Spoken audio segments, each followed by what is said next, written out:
He's wobbled, but he's still fighting. He's still in the fight. His body language doesn't look good, but nothing is connecting. He may have been rope-a-doping, maybe trying to play a little possum. Who knows? That one connected, and the referee dives in.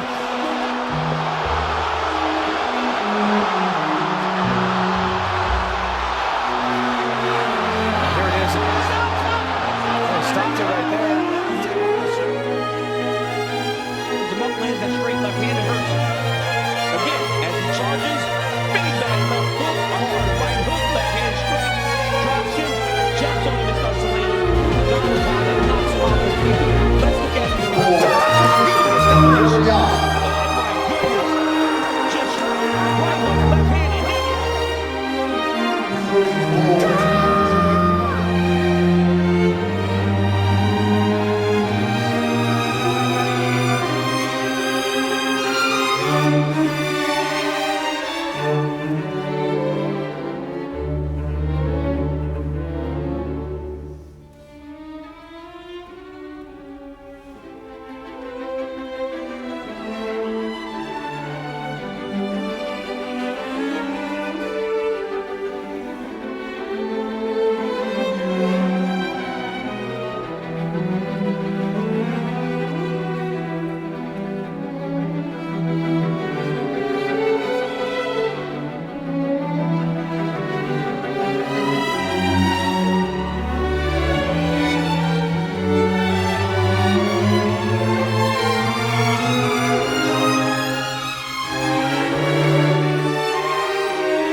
All right, this week we got a Hollandia Premium Brew, by the way. 5% alcohol from, you guessed it, Holland or the Netherlands.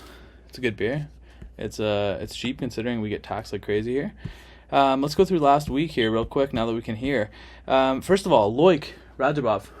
That's our dog. That's a huge dog. Right away, I told you. El Salwadi, no durability. Reference my video last week of me editing him getting KO'd twice, even though he was 15-3.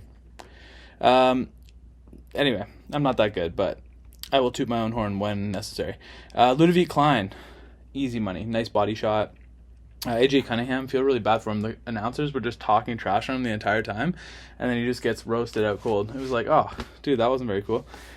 Anyway, it was just kind of unfortunate to see. They were talking about him like getting beaten by his dad, and like yikes, guys. Like, we're trying to have a nice Saturday afternoon, you know? It's like, it's mid-afternoon. It's not even like it was a night card, and we were all finally like ready to deal with some heaviness.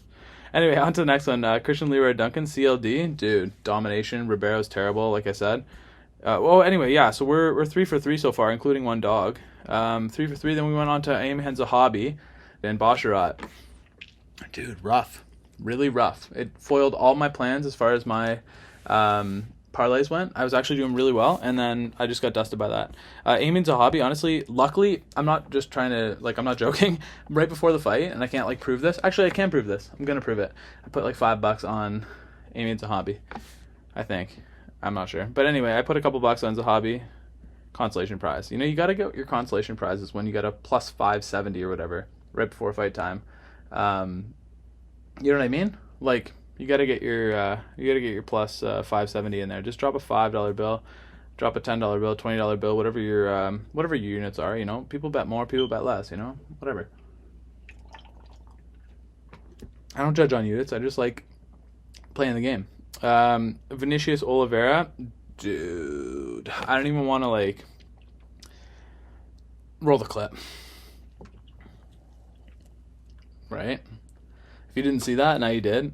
That's insane. There's no way you saw it for the first time on this channel, but if you did, dude, one of the most vicious knockouts of the year. 100% knockout of the year so far. It's early in the year. It's only March, but early March. But that was the nastiest knockout, and I feel really bad for that kid because his corner was just like, get in there, give it your all, like everything you got. Gives it everything he got, gives it everything he has, gets a huge leg kick, stumbles across the cage, kind of looks at his corner or wherever like, what's going on here? I shouldn't have done that. And just gets blasted by a flying knee. Like blasted. Like one of the nastiest knockouts I've seen in, like I said, all year. For sure all year. But within the last couple of years. That was a nasty knockout. And he slumped. Dude. Slump. Definition of slump. Like the casual professional always says. You're getting slumped. Anyway, so these are kind of my first impressions on the next card, which is $2.99. It's going to be huge. So, and the lines are changing like crazy, so we got to talk. Okay, Eric Anders, Jamie Pickett, come on. Oh, Anders, actually, Pickett dropped Anders in the first, which is hilarious. But Anders recovered and did what he did to Jamie Pickett. Jamie Pickett's just bad. Okay, Steve Ersig and Matt Schnell. I'll insert a quick clip of that too, because that's insane. That was a nasty knockout. And dude, did you hear what what Chris Tognoni said to him afterwards? That was even more insane. I'm not sure what worse than punch or you hit him with the canvas, man. You'll see it on film. Did you hear it? Some action in the pocket. That's where he's going to have this. Oh! Anyway, so on to the next one. Umar Nurmagomedov. Dude, Beksat dropped him. Beksat dropped him with like a swooping overhand right that just kind of wobbled him and put him back.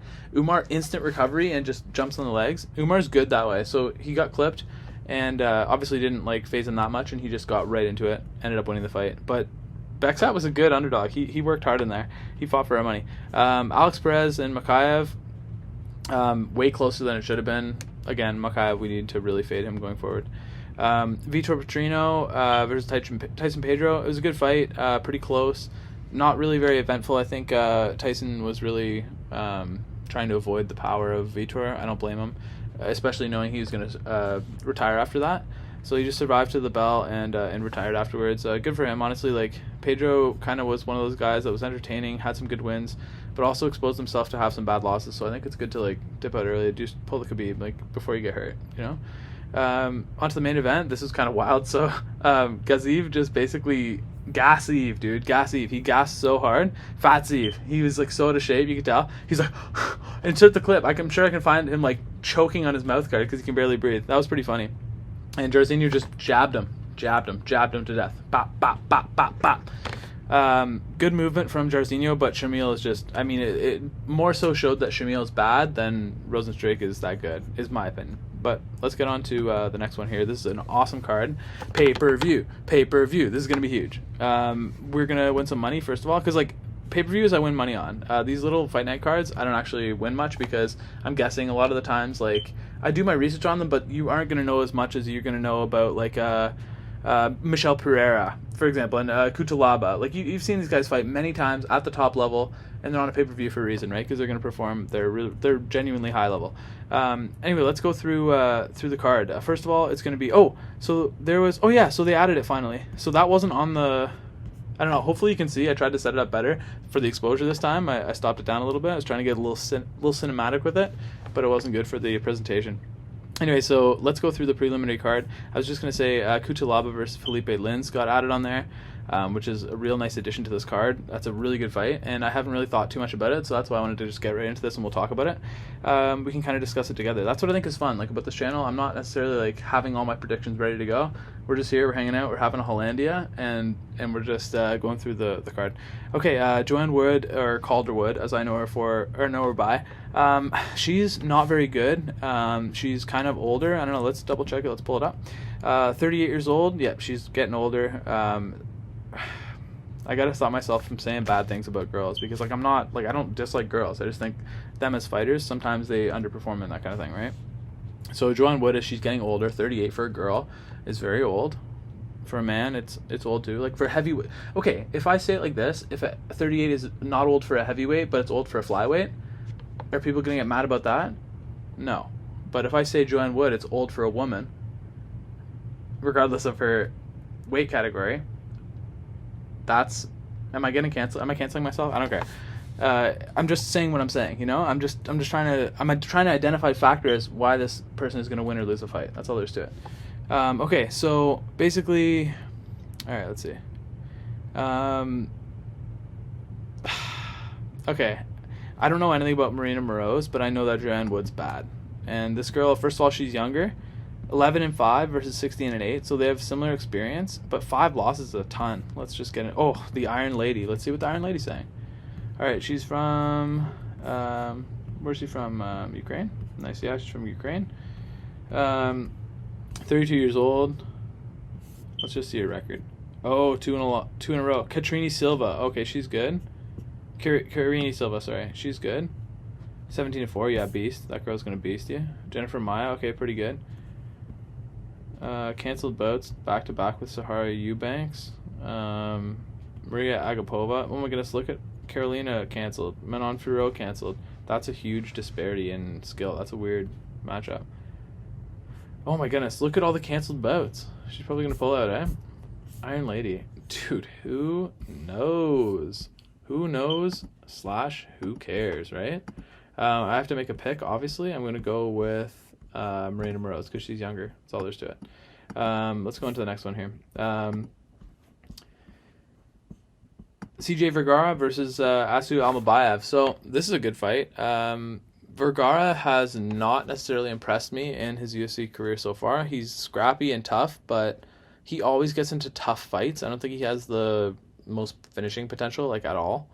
And I think that finishing potential is a real big factor. But these guys are young. Or, I mean, sorry, not young. Well, first of all, they're pretty young, 30 and 32. Like, not young. They're in the middle of their careers, the primes. And I think as far as the weight class goes, I was going to say, finishing power is kind of important, and I don't see any finishing power from CJ Vergara, which is trouble when you have a guy like Almabayev who is finishing fights. Let's double check on his record. He's 18-2. Looks absolutely shredded. My goodness, bro. If he looks like that on fight day, buddy's done. You're done. I think you're for sure done if you're 18-2 and you're looking like that. Okay, yeah, look at this guy. He beat Ode Osborne, which is not necessarily that much of a feat, but it's good. Kenneth, okay, what is this? Brave FC or Brave CF? Yeah. All right, let's see. Split decision in Brave. Decision in Brave. All right, he got a couple finishes here, a punch and a rear naked choke in the second and third. So this guy, I mean, you're looking over in this kind of guy, this fight, right? Oh yeah, dude, over is the fight here, or over is the pick here. CJ Vergara and Almabayev, I think it's gonna go over, and I think Almabayev's gonna beat him by decision. That's my guess. Okay, on to the next one. Robelas Despaigne, let's go, versus Josh Parisian. Okay, so if you haven't seen Robelas Despaigne, I'm gonna quickly show all of his MMA wins in the next probably 30 seconds.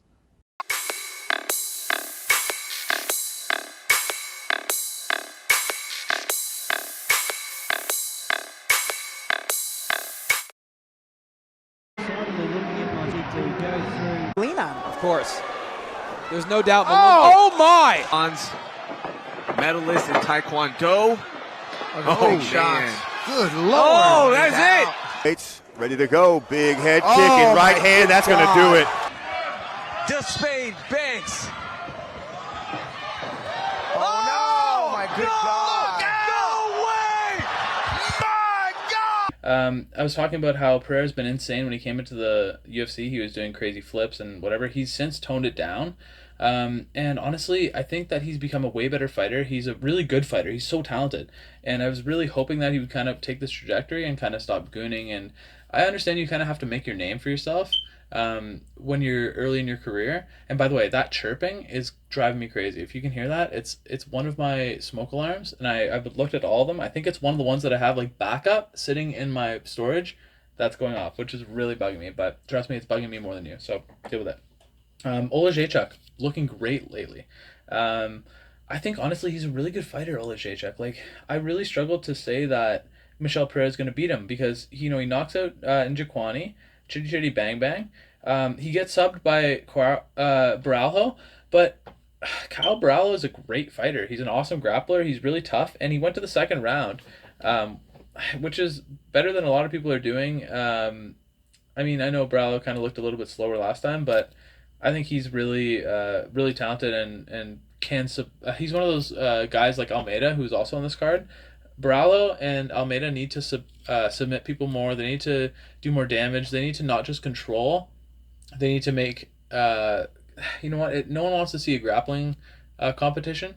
That's why no one watches a grappling. Like, let's be honest, right? Like, even if like Gordon Ryan and whatever faces the second best guy, like Craig Jones versus Gordon Ryan, like no one's gonna really watch it. Like some people are, but no one's really gonna watch it, and everyone's gonna watch it like the highlights the next day. You know, because no one really cares. Whereas people are gonna watch this live, right? It's UFC, like it's a big event. Saturday night, let's go. So Baralho and Almeida, these guys have to chase submissions a little bit more because that's what makes the sport exciting, and I think that's what kind of builds your brand value and allows you to be able to fight at the higher levels and the bigger names in the fight in the fight game. Okay, so Olekseijczuk, going back to him, he loses last time out to Baralho, knocked out Chitty Chitty Bang Bang, knocks out Cody Brundage, which is just completely to be expected, knocks out Sam Alvey, which is like, I don't want to say like Sam Alvey's good, but it's not everyone knocks him out. He kind of sits there on the outside and he plays defense and it's boring, right? But veteran of the game knocks him out. Modestas Bukauskas beats him by decision. That's kind of not the greatest look, but whatever, he beats him. Shamil Gaziev, sorry. Speaking of last week still. Shamil Gamzatov knocked him out. Or no, he knocked him out, yeah. So, I mean, this guy knocks a lot of people out. Jimmy Crute submitted him, and that's actually not a good look either. Jimmy Crute's kind of brutal. Jimmy the Brute Crute. We call him Jimmy the Brutal Crute. Me and the Cash Professional. But what we can go back to here is Olekseijczuk is not a tough out. He's 29 years old, and he's been looking... I don't want to say he's looking great, but he looks like a solid UFC fighter, and it's a really good test for Pereira. I see this fight, if it goes to the grappling, I have Olekseijczuk definitely taking over a little bit. Michel Pereira, I think, has the athleticism and the takedown defense to hold up to Olekseijczuk's attacks, and I think on the feet, he is going to have the advantage, just as far as like speed, working the angles, timing. Super athletic guy, Pereira, and I think he might be able to take advantage that way. His cardio is good. Olekseijczuk's cardio, I think, probably is not necessarily as good as Pereira's. And I think it's going to be a good fight, but I probably have Pereira in this spot. Olekseijczuk is an awesome dog, especially if you want to just go KO prop. That's definitely where I'd want to be, but my official pick is definitely going to go to Pereira. On to the next one here. This is the featured one of the early prelims. Cutelaba versus Felipe Lins. So this is a fun one because I haven't taken a look at it yet. Felipe Lins, 38 years old, has been looking, I want to say, good. I think he came back off a suspension, didn't he? I'm pretty sure he was. Let's check here real quick. Felipe Lins steroids. Jeez. Yeah, Felipe Pena, sorry.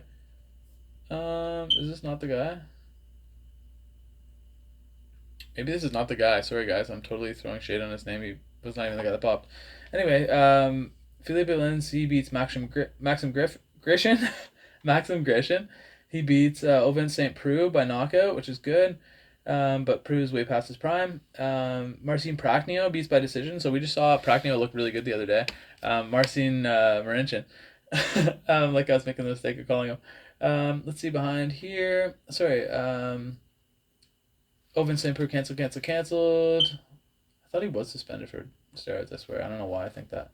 Tanner Boser knocked him out. Boser he looked good early and then has kind of faded, so that's not the greatest look, but it's understandable. Lost to Orlovsky in 2020. COVID Orlovsky was mythical. He was decisioning everyone. Okay, so you have Lins versus Cutelaba. I have to lean Cutelaba. Cutelaba's 30. I think he's shown some real promise at times. He did have to fight Magomed twice, which is just a rough outing. The first time, obviously, like, you remember that, right? Everyone remembers that. He was acting all wobbled, and then they stopped it really early, so they do the rematch. And Magomed literally, like, the ref lets him literally get put to sleep bad, and it was, I don't want to say funny, but it was like, it was what he deserved for sure. Complaining about the stoppage after having played possum, like that's the risk you take. If you're gonna play possum and pretend you're hurt, expect the ref to try to protect you, and you know what I mean. Like, that's all you can do. Anyway, I think Cutelaba going to win. He knocked out Tanner Boser again. That's a good win, I think. But Tanner Boser came down, and I don't think he's looked very good at 185. Or is it 205? Yeah, 205. Sorry, 205. Because he was fighting at heavyweight, and he was definitely undersized. But at 205, he's almost undersized. It's weird. Tanner Boser's in one of those spots where it's like, you're a good fighter, but you're kind of in between weight divisions in the UFC, and that does happen. So go over to PFL and do some work. Okay. Yadong knocked him out. That happens. Kennedy's powerful. He's 12-4. Kennedy's good. I like Kennedy. Johnny Walker submitted him. Johnny Walker, good fighter. Ryan Spann submitted him. So I mean, Cutelaba loses a lot. He's 17-9, but I think he's a good 17-9. I think he's got power. I think he's got timing. He really is aggressive, and I think that's why he loses a lot of fights. But that's not necessarily a bad thing because it wins you a lot of fights when you're fairly physical and you have coordination. And you're tough. And I think Cutelaba is tough. Felipe Lins, honestly, I don't know enough about the guy to really say that I'm going to go for him, but I'm going to go Cutelaba on this one. I have to. He's the younger guy, and I think he's kind of on the more upward trajectory of his career compared to Lins. Let's take him, and possibly by knockout. All right, let's get into the next one here. Let's go back to our card. Okay, onto the preliminary card. First one on the prelims is Munhoz versus Kyler Phillips. Okay, I'm going Pedro Munhoz. I don't know why. I think Phillips is overrated, and I think that line is outrageous. I don't care how, like, this will make my pick. I'm talking about betting picks in this specific scenario because Pedro Munhoz is definitely the better value. There's no value on Kyler Phillips here at like -2 something, close to -300 or something. Like, there's no value there. He's probably gonna decision win, but I wouldn't put him in a parlay, and I would only bet on Munhoz as the dog, and probably by decision. It would be my guess because Munhoz is getting a little bit older and the lower weight classes kind of losing a bit of power and speed. I'd probably guess. All right, this is a really good fight here. Mateus Gamrot versus Rafael dos Anjos. So RDA getting a little bit older, still proving that he's got it. He's in really good shape, you can tell. He always takes the sport extremely serious. He's one of those professionals in MMA, I think, and I like the way he carries himself. I like the way he fights in the ring. I think he's really like. I think with RDA, he's like a super well-rounded mixed martial artist, but that being said, he can get taken down and controlled, and in a fight like this, I think Gamrot can end up taking him down with the chain wrestling and just kind of putting pressure, and I see Gamrot getting it done. I think probably decision. RDA is super tough. This is one that I would definitely see going over. Gamrot kind of puts the pressure on people and doesn't necessarily put his foot to the floor as far as trying to finish you, but tries to just overwhelm you for a long period of time and tire you out. Uses cardio as a weapon, and I think that's going to kind of get to a guy like RDA who's a little bit older in his career, has taken a lot of damage, doesn't really necessarily have, I don't want to say he doesn't have the dog in him, he's definitely still, like, he's got his head in the game, for sure. Like I said, he's a professional, but Gamrot is just, he's younger, he's got that cardio edge, and I think he's just going to put a pace to him that RDA is just going to be overwhelmed and kind of, like, frustrated with, and you're going to kind of see him maybe even potentially make some mistakes trying to weasel his way out of some positions that he thinks he can get out of with just kind of how good he is because he's so good. And I think he might get caught on the ground. Could Gamrot submit him? I don't see that, but I think probably Gamrot decision is my decision on this one. Okay, so Chookagian versus Macy Barber. On to Curtis Blaydes and Jailton Almeida. So this is an interesting fight. I really like this one. Okay, I have to actually think. This is one of the ones that I wanted to talk through a little bit. And since this is a long card, I definitely brought a second one here. What do we have going on here? What is that? I got some kind of contaminants, boys. Got some kind of biohazard on my Hollandia. Alright. Okay, so for this one, we're going to crack a beer. Blaydes versus Almeida. So what you have in Almeida is a absolute science experiment out of Brazil. Guy's juicing on all the juices, for sure. He looks like he's from a lab. He's gigantic. He definitely just looks like someone that takes steroids, in my opinion. I don't know. I've never met him before. If he was here right now, he'd definitely kill me, but that's beside the point. This guy is taking on Curtis Blaydes, who is a prolific wrestler in the heavyweight division and has been for a number of years. I think Curtis Blaydes has made a couple massive errors that in fight IQ that have caused him to get KO'd, that caused his stock to go way down.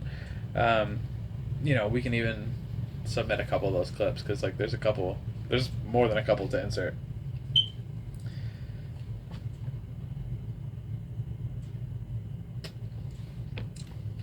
But at the end of the day, Blaydes is someone that has a ton of skill. He has tons of offensive wrestling prowess, and I think he has skill on the feet. I think he definitely has a willingness to trade on the feet, which I don't think is to his advantage. In this fight, it's not going to really bother him at all because Almeida doesn't really throw with that much heat.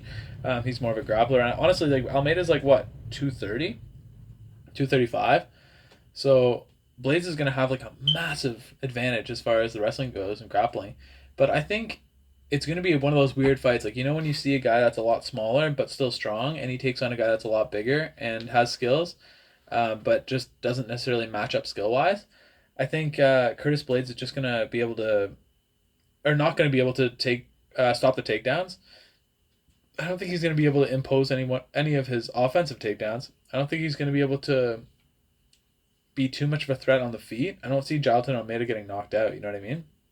So I'm going to have to go with the science experiment to get it done, probably by decision, boring, or submitting him in probably a later round, like a second or third round type of submission. It's a tough fight. Curtis Blaydes is definitely Blaydes is a live dog, and I don't think he's even a dog anymore. I think he's been minus for a while. I think he might even be slipping to more of the favorite. So if you want Jailton Almeida at a slight, I guess you want to call it dog, even though they're both favorites, you get him at a technical dog price. But yeah, let's go on to the main event here. Main card. This is an awesome main card. I love this main card so much. This is the best main card of the year, and probably will be the main card of the year going forward for a while.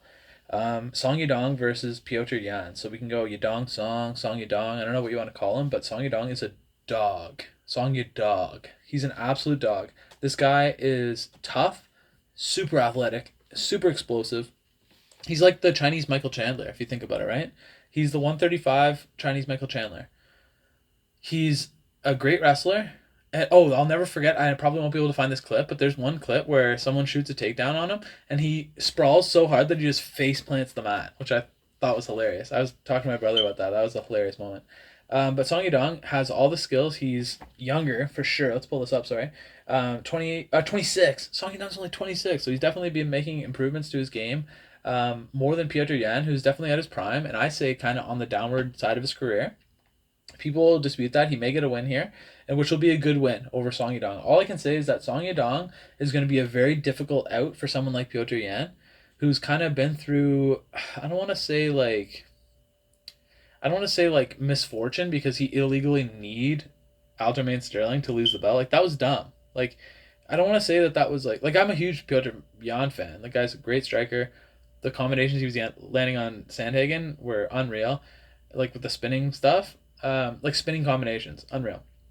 But I think that at the end of the day, I think that Yan is someone that goes out there and he's very technically sound, and he might get fooled by someone like Song Yadong, who is just throwing almost an unorthodox power, kind of with his timing. He's unorthodox with his timing and his power, is what I'm trying to say. And I think that could kind of just like O'Malley was able to sting Yan. I don't think Yan has a great chin. He's just very defensively sound. I don't think he gets cracked much, but when he does get cracked, he doesn't like it. That's for sure. When he got hit by that knee and it cut him that, he was you could see him, his whole demeanor is stoic persona. Yeah. It all went out the window for that 1 minute. And until he could compose himself, he definitely looked like a lamb to the slaughter a bit, which I didn't like. And I think against Song Yadong, Song Yadong could put your lights out. And I think he might potentially put his lights out or get the decision. He's an underdog. I'm picking him. and I think it's a really good dog pick.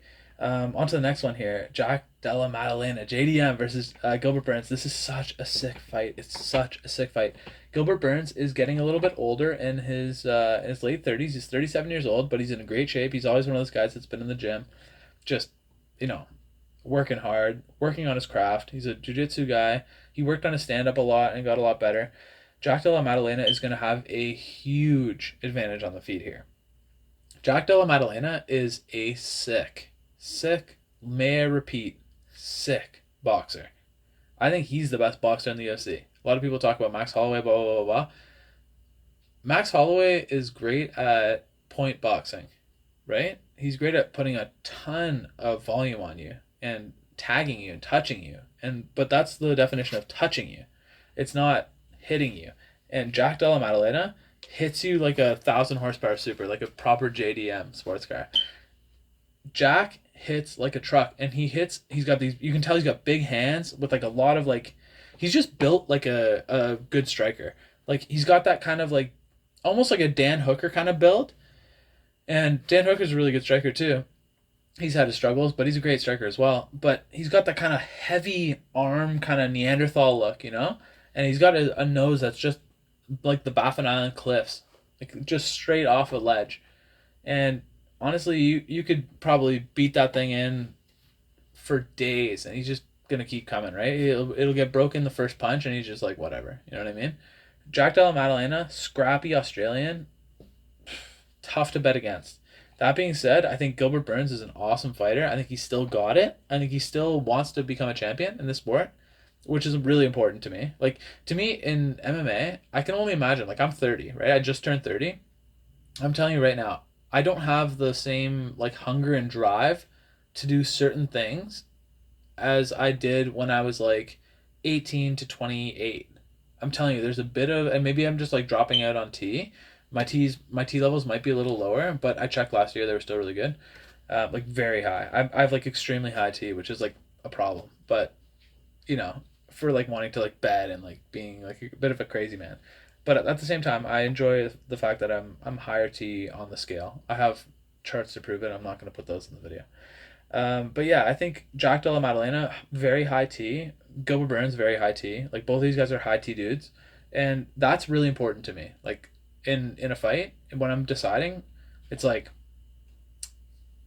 it's there's so much to do with like that. Like it's your muscle mass and your strength. It's your mindset in the cage. It's your killer instinct when you do get someone hurt.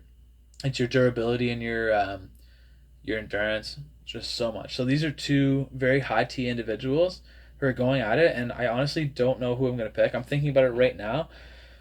Starts out on the feet. Jack Della Maddalena, piecing him up a bit. I mean, you got to think about how Burns did against Hamzat. And I think Hamzat was totally exposed in that fight, especially with the cardio, and especially with the fact that his technique on the feet was not as good as he thought it was going to be. So I think JDM, if it was a straight striking battle with Hamzat, he beats him. As soon as the grappling becomes a thing, obviously Hamzat has a huge advantage. And the fact that Burns was able to kind of thwart that grappling intent by Hamzat really like tells me that he's a sick fighter. And I'm actually going to take Gilbert. Oh, man. That's a really tough one to pick. Because JDM is like one of my favorite fighters. He's genuinely one of my favorites. Okay, I really hope that JDM wins, but I'm going to have to go with Gilbert Burns. All right, on to the next one. Kevin Holland versus MVP. This is sick. So it's MVP's introduction to the UFC. If you don't know MVP, you're definitely a huge casual. I think my brother will. You know what? My brother will know him, but I'll be like, it's the guy that threw the Pokeball at the guy after crushing his skull. My brother, like, yeah, I know that guy. You know what I mean? But that's why he's the casual professional, because he is a casual, but he's like, he's between a genuine fan and a casual. Like he's a genuine fan, but he's between the two in his knowledge. Like he just doesn't care. He's so busy. So that's funny. Anyway, so if I said to my brother, MVP versus Kevin Holland, he'd probably be like, okay, Kevin Holland he'd probably be like, MVP's going to knock him out. Like, just thinking, because watching all of his fights, he's 21-2, right? You look at his record, and you look at his 21-2 record, and you go, wow, that's crazy. That's super impressive. But you got to think it's against not only cans, Bellator cans, right? So this guy's been going up against some really, really, really canish opposition, and he's done what he is supposed to do. He's been a mainstay in the Bellator promotion. I think he didn't want anything to do with the Bellator versus PFL, and he didn't want to be involved in that. And finally, after many, many years, the UFC gives him an offer that he's accepting. And I'm really happy about it. I'm glad that Michael Page is here. He's 36. He's not 38. I think he's got the he's got the Chandler treatment, and yeah, it's really good to have him here. Honestly, I'm really happy to have him here. A lot of people were just kind of like talking trash on this, but I personally really like MVP. I think he's cool. He's from the UK, and yeah, we'll definitely rock with him hard here. Kevin Holland, I think he's very beatable, and how bad he looked against Wonderboy makes me think he may look very bad against MVP, and I'm going to take MVP, even though he's older, and I think he's probably an underdog too. We'll take MVP. On to the co-main event of the evening. This is a crazy fight. So I have a lot to say about this. Okay, so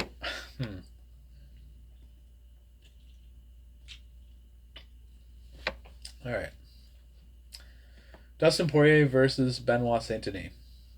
BSD versus DP. So with this fight, first of all, this is my favorite fight on the card by far. Like by far. I think it's the most competitive fight on the card. I'm going to be honest, man. So, a couple things about Benoit Saint-Denis. First of all, I think this guy is the toughest guy in the UFC. I think he has the most durability and toughness in the UFC. When you see what happened to him against Elizeu Zaleski dos Santos, it's absolutely disgusting that they didn't stop that fight. There are multiple times where he was out on his feet and just literally instinct by the sheer toughness and will of not willing to go down.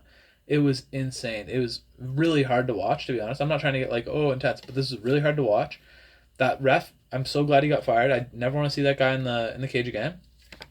But the heart that he showed in that cage that night, on short notice, up a weight class against Dos Santos, who ends up popping for steroids after that fight. That is one of the most courageous efforts I've seen in the cage in the last probably 10 years of watching the sport. And I just want to give a huge shout out to Saint Denis. I want to give a shout out to military people and that, dude, insane will to battle through. And Saint Denis, we're so lucky that we have people like Saint Denis to represent our country and defend our country. And I think really people are not thinking about how intense that is. I'm not going to get all into it, but like, we need to respect our veterans and people that go to war for us so that we can live here and enjoy all this fun stuff, because we really are enjoying this fun stuff. Anyway, I think Benoit is the toughest dude I've ever seen. He's French, and I will never say that French people are not tough or whatever, even though Gon and Fares Diam and all these guys exist, right? You got guys like Benoit Saint-Denis that completely reverse everything in that stereotype. So Benoit Saint-Denis and my French brothers, we're from Canada here, so we got lots of French friends. Like, I make fun of the French because there's a classic Montreal Canadiens versus Toronto Maple Leafs rivalry, right? I have tons of friends from Montreal, Quebec City. I dated a girl from Quebec for a long time. We're cool, but I say things on here that people might not understand. So it's all love between us, but it's really funny to have that rivalry, and I always love rivalries. So that's what it is. Okay, so what I think about Benoit is that he's got sick grappling. He just started fighting in 2017. This guy's obviously been fighting. He's been doing jiu-jitsu. The guy's tough. I see this guy coming out and just putting a pace on Dustin Poirier in the first. I see him just absolutely sending it and trying to get him out of there, because this guy's a guy that when he steps into the cage, I meant to say this dude is scary. Like, there's certain fighters where you watch them come into the cage and you know it's like it's going to be an MMA fight, right? They're going to go out there, they're going to do some punching and kicking, they're going to do some grappling. Whoever wins the MMA fight wins, right? When I watch Benoit Saint-Denis coming out into the cage, you see the look on his face. This guy is like, he's trying to kill someone. Like, he's genuinely out to, like, if the ref's not there, like, someone dies. Like, there's a major difference between these guys that are just in the gym training and guys that are in the military training. It's completely different. This guy's been he's been in active duty. He's been like a protector of like very high level, politicians and stars and that kind of thing in France. This guy is a genuine killer. If someone attacked, like it's a Jason Bourne style struggle to the death. Like, it gives me anxiety watching his fights because I'm like, he's either going to go down or someone else is going to go down, and like chances are the time's not going to run out. Like, it's a crazy pace that he puts on these guys, and I don't mean to get like all intense, but like Benoit Saint-Denis is a scary dude. The fact that he didn't get finished by Dos Santos in that fight just showed that like you really have to put him out to beat him, which is a really scary guy to bet against, and that's why he's the favorite, I think. That being said, if there's one guy that can put someone out, it's Dustin Poirier, right? This guy's got really accurate and first of all, Benoit's never faced a southpaw. Diamond's a sick southpaw. Okay, Dustin Poirier is a sick southpaw. He's slick. He hits you with shots that you don't see coming, with this kind of like hesitated timing. And the craziest part about Poirier is that he'll hit you with a shot and get you in danger, right? Like you just kind of get rocked by a shot, and he just steps forward and keeps you in range and keeps hitting you. Like the McGregor knockout is a perfect representation of how Dustin Poirier gets finishes. He hits you with a huge shot, and he gets you in trouble. He sees you staggering back, and you're trying to like outbox him. And in the dirty boxing, he's just so hard to counter. And like ask Dan Hooker.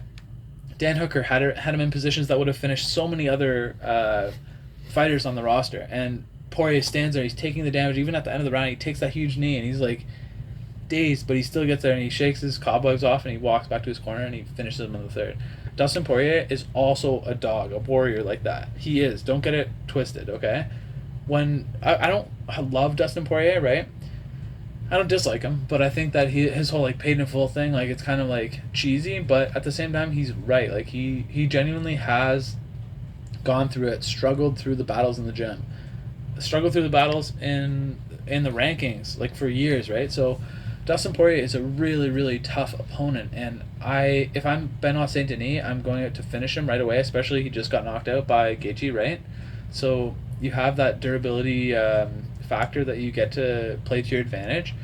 And if I'm Saint-Denis, I'm trying to expose I'm actually not trying to expose the knockout. I'm trying to expose the fact that he's been taken down and finished multiple times. So Saint-Denis got great grappling, and he's got that grappling where it's not like necessarily as technical as it is effective. Benoit will take you down, and he'll have a 10th degree black belt lock him in a room with Benoit and see what happens, right? He's got good enough jiu-jitsu to make it work, and he's got the physicality and aggressiveness to just make you pay. And I think that Benoit Saint-Denis is probably going to try to take him down, and if he does take him down, it's going to be trouble. But I think he's going to take him down, not have as much success as he wants in the first round, and he's going to get back to back to their feet in their second round. And I think Poirier is going to start touching him up. I think Poirier's boxing is so much better. So if Poirier keeps it on the feet, he wins. And if Saint-Denis is able to take him down, he's going to probably get the submission. So this is a 5-round fight. I'm going to go Dustin Poirier. So if I'm actually picking Poirier, okay? Otherwise, I'm saying Benoit Saint-Denis second and third round submission. Dustin Poirier third, fourth, fifth round TKO. That's going to be my guess, and I'm going with Dustin Poirier. Just because he's an underdog. And I think that, no, not just because he's an underdog, because I think he's got way better boxing, way better strength of schedule and experience, and I think that he can get a win. So I think Benoit goes to 13-2 and puts up a good fight, and it's going to be a crazy fight. And I'm actually, like I said, I have like a little bit of nervousness going on for that fight, because like someone's going to get hurt. They're both getting hurt. It's crazy. Like I love violence, but that's going to be a really violent fight. All right, main event: Sean O'Malley versus Marlon Vera. Cheeto is a guy that's been kind of coming up the rankings. I don't think that he deserves this fight. No offense to Cheeto. I really like Cheeto. I think he's a great guy. I think he's a super hard worker. I don't think he's the most talented or athletic. I'm sorry. I don't. I don't want to talk bad about a guy that I think is so good. He's so good. And he's super athletic for sure. But he's not Sean O'Malley athletic, right? If you're going to... let's just go back to their first fight. I personally think that Sean O'Malley had that fight in the bag if he didn't get the leg kick injury, right? Like, that is an injury. That it happens. It's happened to a couple guys that you can double check on, like Chandler. It's happened to a couple guys, but you can't fight like that, right? When you're injured, you cannot fight like that. I'm on one foot right now. I know that you just can't fight when you're injured, and I think Vera has a huge speed disadvantage. He has an accuracy disadvantage. He has a sharpness disadvantage. He has an athletic and a movement and a agility disadvantage. I think he's completely disadvantaged to O'Malley's skills, but he has durability. He has cardio. He has enough skills to keep himself in a fight to utilize those two. And I think that Marlon Chito Vera, the longer the fight goes, the more it favors Chito Vera. So I personally think that O'Malley's going to get the knockout. I think he's going to knock him out for the first time. I think he's going to knock him out within 3 rounds. And I think if it goes anything over 2 rounds and O'Malley doesn't get the knockout in the 3rd, I think that Chito Vera is going to win the fight by decision. And I think he's going to come on strong in the 3rd, 4th, 5th, and he could rob this fight from O'Malley, even if O'Malley has a really strong 1st and 2nd, is piecing him up. As long as he doesn't get any 10-8s, I think Vera has a very strong possibility of getting a decision or getting a late round finish when O'Malley just doesn't have anything left. But I think O'Malley's been training hard. I think he's a pro, no matter the fact that he seems like a goon. He seems like a flighty goon, like he's all joking around, but I think he's really working hard and behind the scenes. And I think he's a really good fighter, and I think he's going to get it done at the end of the day. I got Sean O'Malley all day in this fight. Enjoy the card, guys. This is like one of the best cards that I've seen in a while, and I'm definitely going to do some more follow-up videos closer to the end of the week. But for right now, it's Monday night, and I'm going to hopefully try to get this video up to you guys tonight, if not tomorrow in the day. And I'm definitely going to do a video on bets because this one's too long. So I'm going to do a video on the bets that I'm going to make, and I'm also going to do a updated prediction video closer to the end of the week. And I think I'm also going to do, obviously, a Saturday morning. Let's see what time it starts here. Yeah, if we do an early morning one, 6 p.m. So I'll do an early morning one where I have a nice coffee, sit down, and just go through after weigh-ins and what the current updated lines are on the odds. And maybe we'll make some bets day of, depending on which odds go where, and if we can make some plays. Hope you guys have a great week, and we'll see you later on.